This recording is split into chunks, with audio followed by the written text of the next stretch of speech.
આપનું હાર્દિક સ્વાગત કરું. જય માતાજી. આજ આપણે ઘઉંના વાવેતર વિશે બતાવશું. આપણે કઈ રીતની જમીન તૈયાર કરવાની છે એ તમને બતાવશું. કેવો ભેજ જરૂર છે.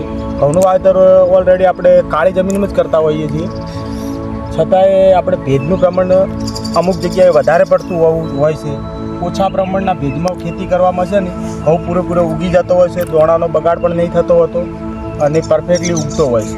વધારે પ્રમાણના ભેજમાં ઉગાડવાથી દાણો અમુક ઉપર કોપરી થવાથી નહીં પણ નીકળી શકતો. આપણે કે ઘઉં આશા કેમ પડે છે, આ કેમ કેવું, આનું કારણ એક જ હોય છે કે ભેજ ઓછા પ્રમાણમાં હોય છે. ભેજની જ જરૂર છે, દાણાને પાણીની જરૂર.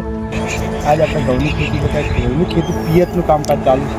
પિયતની તૈયારી આપ જોઈ શકો છો. ઘણા ખેડૂતોને એવું કમેન્ટ હોઈ શકે છે કે ઘઉં બરાબર પાકતા નથી, સુવાણા થવાની તૈયારી પર પડી જતા હોય છે.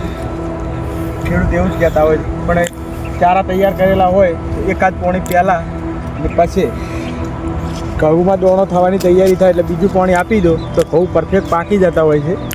2 પાણીની જરૂર પડતી, બાકીના પાણીમાં ફુવારેથી જ પાવાની જરૂર હોય છે.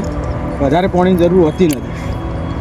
અમુક ખેડૂતની બેદરકારીના કારણે શું ફુવારા ખેંચીને બેસી જતા હોય છે અને પાણી પછી 3 કલાકે આપે 4 કલાકે આપે, કોઈ એની લિમિટ હોતી નથી.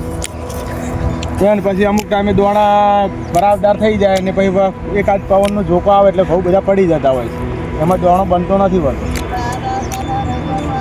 એટલે આપણે અહીંયા ખેતરમાં આપણે ચારા કાઢી અને પિયતથી પાણી પાડવાનું તૈયારી કરી છે. નેક્સ્ટ આપણે તમને બતાવીશું કે આ રીતના પિયત કરેલ છે. જય જવાન જય